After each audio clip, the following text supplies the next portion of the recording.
energy. For me, myself, this year particularly, I like to say working hard and playing hard. My business during the week is very busy. I work flat out 4 days a week, sometimes 20 hours, and then I only sleep 4 hours and the same the next day.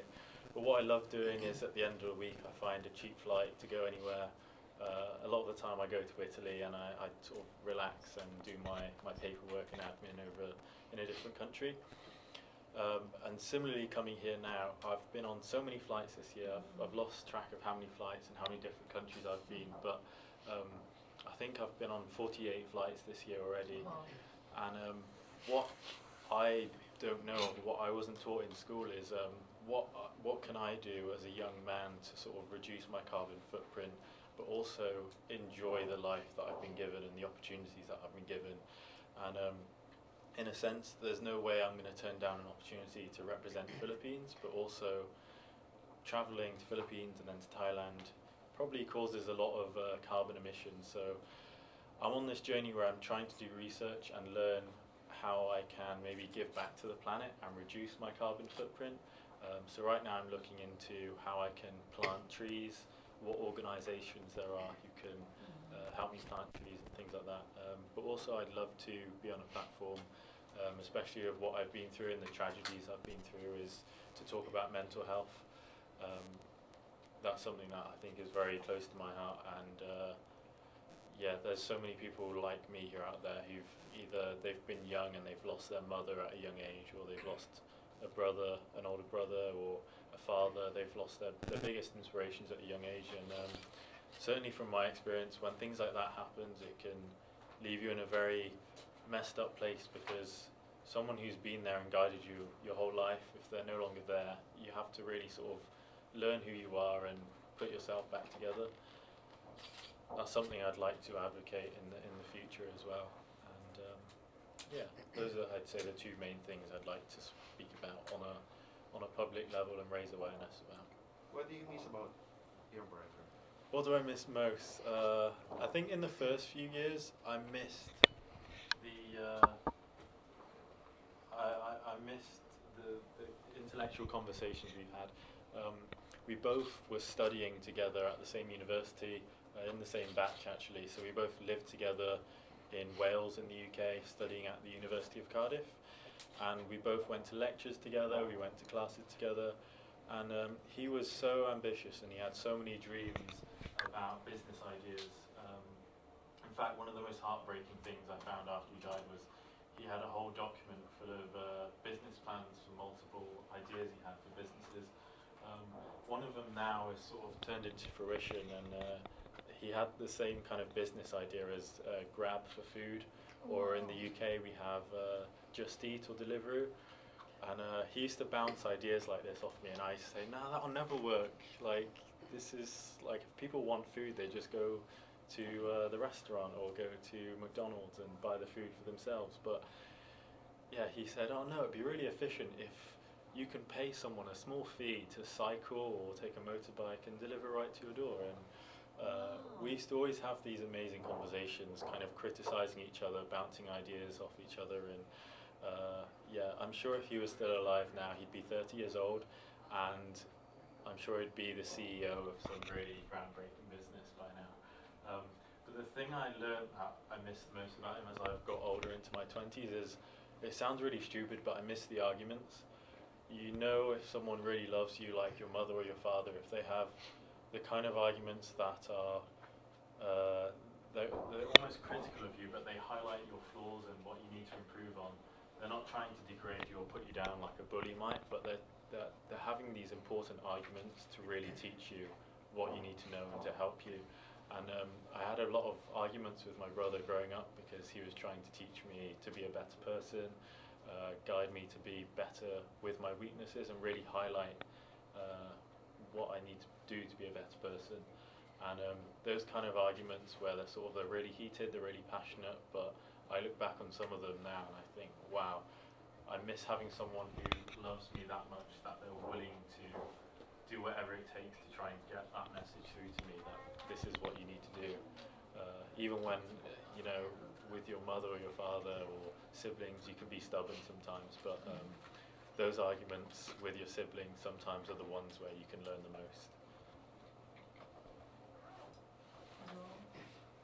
Go Adam. Go Adam G. Go Adam G. Go Adam G. I think No, he how can do- answer it. How do you plan to stand out differently. in the competition? That's a really good question, especially when there's so many Yeah. top tier competitors from around the world. How do I stand out? Is Well, there a strategy? yes.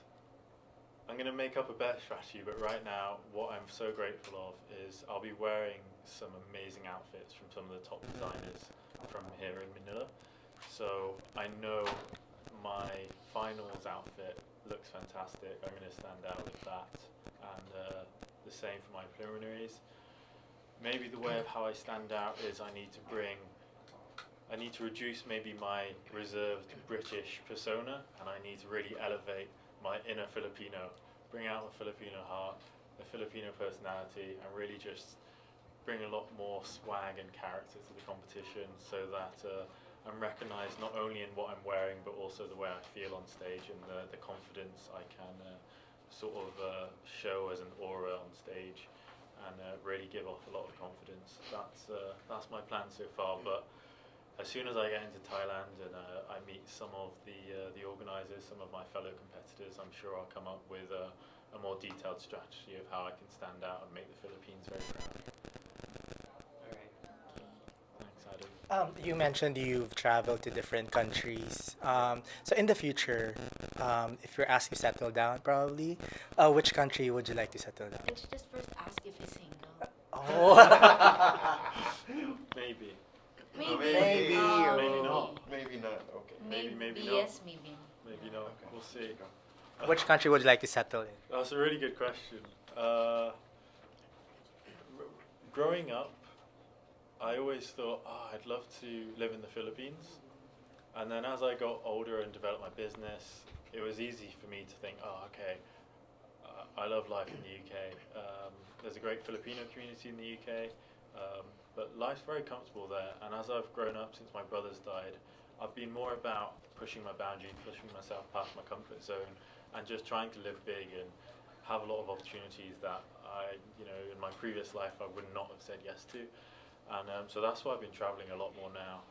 But my goal right now is to spend 6 months in the UK and 6 months over here in the Philippines, because that way I get the best of both worlds. Best of my half English side and the best of my half Filipino side, and the best of both cuisines. But yeah, in the future, maybe there's a country I haven't visited yet that maybe one day I'll go to, and I think I want to settle down here. I think right now the place that is best for me is right here in the Philippines, because I think God seems to be bringing me back here a lot more often now since COVID, and I feel a lot of love and support and happiness over here in the Philippines, and it's nice to be back here with some of my cousins who I spent a lot of my time with as a child. And I've travelled a lot to Italy this year. I have a lot of friends, particularly Filipino friends over in Italy, and there's a nice balance between the amazing Italian food, beautiful beaches as well. So I think certainly in the near future I'll be spending a lot of my time more in the Philippines and in Italy. But in the future, who knows? Maybe Thailand if it goes well. Maybe I could settle down there. Your thoughts on pageantry opening up to married individuals and young parents? I think it's incredible. The Philippines has had so many strong front runners in male and female pageants historically. But what if there was a really amazing, powerful young woman who, because she was a mother, what if she just missed out on making the Philippines very proud and maybe winning Miss Universe, or maybe a young father who, by becoming a father, has learned so much about himself and has sort of taken this responsibility of becoming a father very well, and would then have the opportunity to inspire so many other young fathers around the world.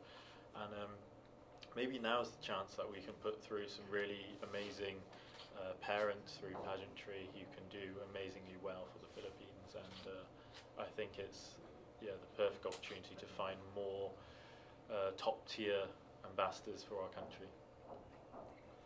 Do you consider yourself handsome? When I'm in front of you, yes, Adam, because you're very complimentary. Do you think being handsome can get you far in life?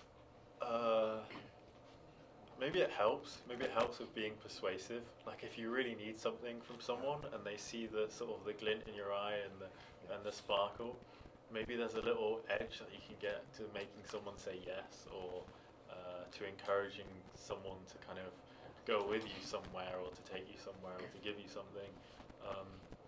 So I say yes in a way, but also, you know, individuals nowadays, particularly through telephone calls or interviews, you can tell a lot more about a person just from how they look. There's a lot more to people than what you see is what you get. I think what's so important is what's in your heart, and that's what the main thing is that will get you far in life. The way you think and the way you're able to show your real intentions.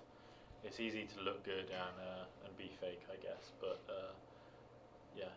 if you can really show your heart, it doesn't matter what you look like at the end of the day. There's beauty far within each of us, no matter whether you're white or black or skinny or slim, or whether you have brown hair or blonde hair or black eyes or blue eyes. It doesn't matter at the end of the day. I think at the end of life, I speak the same for my brother. My memories of my brother are slowly becoming less clear. Like I remember details of his hand, his face, but at the end of the day, the main thing is with my brother, who's no longer with us and hasn't been with me for 9 years. The thing I remember is his heart and his intentions and some of the things he said. I think people remember the way you make other people feel rather than the way you look. So yes and no. For sure, your brother's gonna be proud of you. Thank you so much, Adam. That means So a lot. last question, can you give a message to all your Filipino fans who will be supporting you, rooting for you to win Mr. International? Thanks, Adam. It's still, I said this last time I had an interview with you, Adam, it still feels surreal that I have Filipino fans, because in my mind I'm just a small kid who grew up in a small town in England, and where I grew up there wasn't many other Filipinos around. There weren't many coloured people in the school I went to when I was a little kid. So it's very strange to know that I have fans, but here I am standing in front of you guys doing a press conference. So yeah, I just have to say a massive thank you from my heart to all the fans who've kind of elevated me into this position in the last few years since I guess I started doing modelling in 2019 here.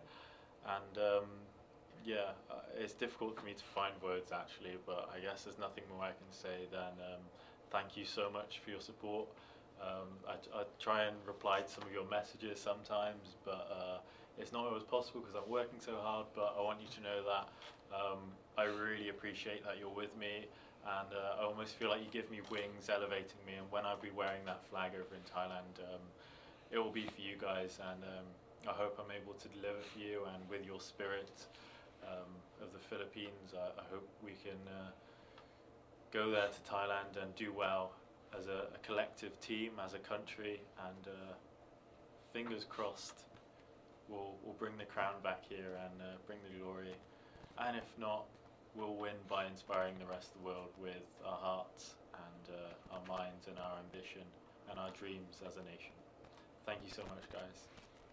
When is the pageant? The pageant will be, the finale will be on September the 17th in Thailand, but we've got preliminaries on the 15th and some other competitions before. So I'll be flying there in less than 40 hours now. So it's game on, guys. Friday. Yeah. On Friday. Yeah. Thank you. Good luck. Good luck. Thanks, Adam.